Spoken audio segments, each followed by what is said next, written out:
Assalamualaikum warahmatullahi wabarakatuh. Perkenalkan saya Alika Setiawati dengan ujung NIM 24. Nah, di sini video ini dibuat untuk memenuhi tugas UTS mata kuliah berbicara kritis dengan dosen pengampu Ibu Ernalida SPD MPhD dan juga Ibu Khalida Tusuzila SPD MPD. Nah, di sini saya akan menjelaskan perbandingan dari berbagai macam forum ilmiah. Nah, yang pertama yaitu diskusi panel. Diskusi panel menurut Hidayat pada tahun 2024 dan juga menurut Randy pada tahun 2022 merupakan bentuk diskusi formal yang bertujuan untuk memperdalam pemahaman terhadap suatu topik yang dibahas. Nah, dalam diskusi panel ini akan ada panelis berjumlah 3-6 orang.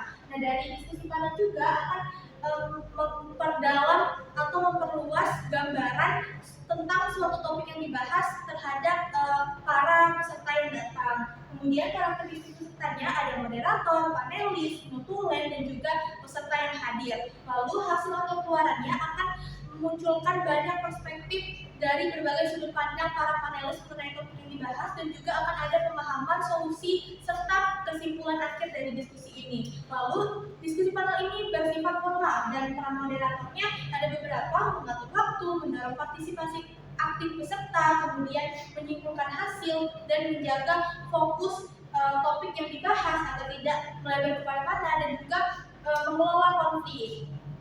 Kemudian seminar menurut Yuza pada tahun 2013 merupakan suatu pertemuan ilmiah yang membahas topik tertentu atau masalah tertentu yang diikuti oleh beberapa ahli yang ahli dalam bidang dengan topik yang dibahas itu. Nah, dari seminar ini akan memperoleh suatu rumusan yang disepakati secara bersama. Lalu karakteristik pesertanya ada 4, ada MC, peserta, moderator, dan juga notulen. Lalu hasil dari seminar ini akan memperoleh kesepakatan bersama, kemudian para pesertanya itu akan mendapatkan pengetahuan baru dan juga akan ada pedoman yang dihasilkan dari kegiatan ini. Kemudian tingkat formalitasnya itu bersifat formal dan semi formal. Formal itu menggunakan bahasa yang baku, dan kalau semi formal itu lebih santai tetapi tetap sopan. Kemudian peran moderatornya ada beberapa juga, yaitu memimpin jalannya acara, lalu mengatur waktu, memandu diskusi, dan juga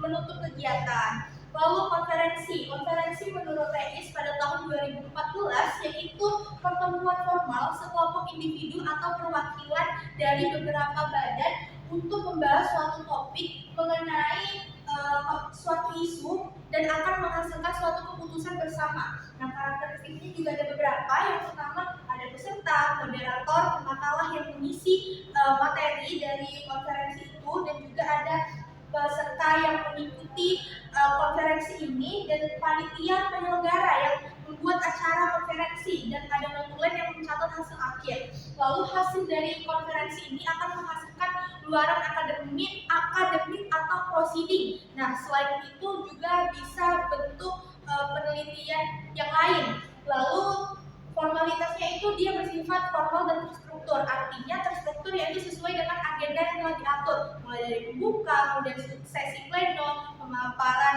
makalah, terus diskusi panel, dan juga penutup. Kemudian peran moderatornya juga ada beberapa. Yang pertama dia membuka acara, memperkenalkan narasumber kepada pesertanya, lalu mengatur jalannya diskusi agar tetap tertib dan sesuai dengan topik yang ditentukan, lalu mengatur waktu agar tidak keluar dari waktu yang telah ditentukan. Kemudian menjadi penghubung antara narasumber dan peserta ketika ada sesi tanya jawab. Kemudian simposium menurut Warti pada tahun 2019 merupakan jenis diskusi yang dilaksanakan dengan mendatangkan para ahli untuk membahas suatu permasalahan dari berbagai aspek. Nah, akan disampaikan kepada peserta. Kemudian karakteristik pesertanya itu ada panitia penyelenggara, ada peserta, ada moderator, dan juga pematerinya itu lebih dari satu karena kan akan dilihat dari berbagai aspek. Kemudian hasil atau keluarannya itu akan menambah pengetahuan, pemahaman peserta, kemudian juga akan ada solusi atau rekomendasi terkait permasalahan yang dibahas. Lalu simposium ini bersifat sangat formal, dan peran moderatornya itu memimpin jalannya diskusi dan memperkenalkan pembicara kepada peserta, mengatur waktu pemateri agar sesuai dengan timeline yang telah ditentukan, dan juga membantu sesi tanya jawab antar peserta. Kemudian kolokium menurut Rahmawati pada tahun 2025 menjelaskan bahwa kolokvium ini merupakan seminar atau forum yang diadakan oleh program studi yang diselenggarakan bagian dari proses tugas akhir. Biasanya yang melaksanakan itu mahasiswa yang ada di semester akhir. Nah, dari kolokvium juga mahasiswa itu akan mempresentasikan hasil atau rancangan proposal mereka di hadapan dosen pembimbing maupun penguji. Nah, karakteristiknya itu akan ada moderator, mahasiswa, dosen penguji, dan ketua sidang itu bisa berupa dosen pembimbing atau dosen lain yang ditunjuk. Kemudian hasil atau keluarannya itu bisa membantu para mahasiswa untuk menyempurnakan proposal mereka, kemudian juga meningkatkan kualitas penelitian dan juga menentukan apakah mahasiswa itu lulus atau lulus dengan revisian atau belum lulus karena proposal yang dibuat itu belum memenuhi syarat. Kemudian kolokvium ini bersifat formal dan peran moderatornya itu ada membuka acara, menutup acara, mengatur jalannya diskusi dan mengatur waktu, lalu menjaga diskusi agar tetap tertib. Kemudian yang terakhir yaitu debat. Debat merupakan saling adu argumen antara individu atau kelompok untuk mempertahankan pihak mereka yang menang. Jadi dari debat ini pribadi atau kelompok itu akan saling menjatuhkan satu sama lain agar dari pihak mereka itu yang menjadi yang paling unggul. Kemudian karakteristiknya ada tim pro. Tim pro itu yang setuju dengan mosi, tim kontra yang tidak setuju. Kemudian tim netral itu biasanya ada dalam debat pendidikan.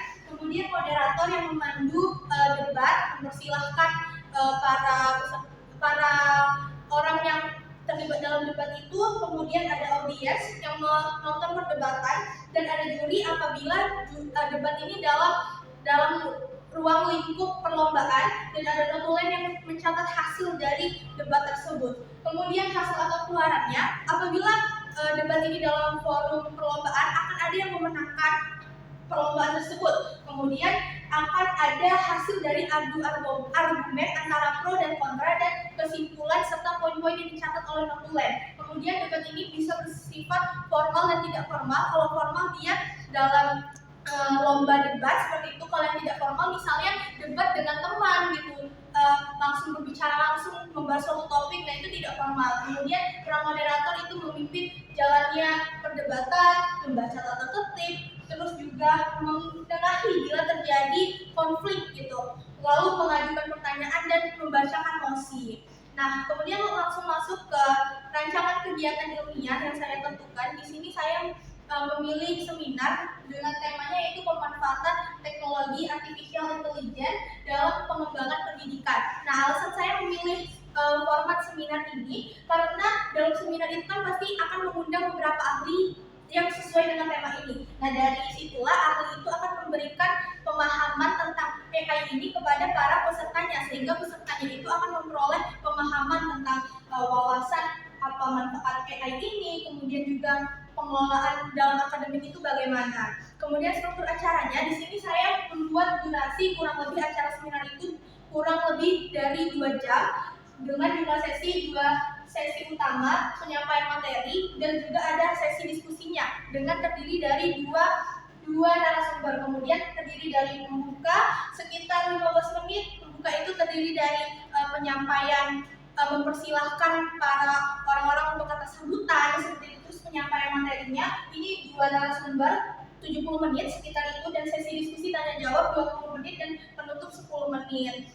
Kemudian tantangan dalam pelaksanaan itu yang pertama itu ada keterbatasan waktu.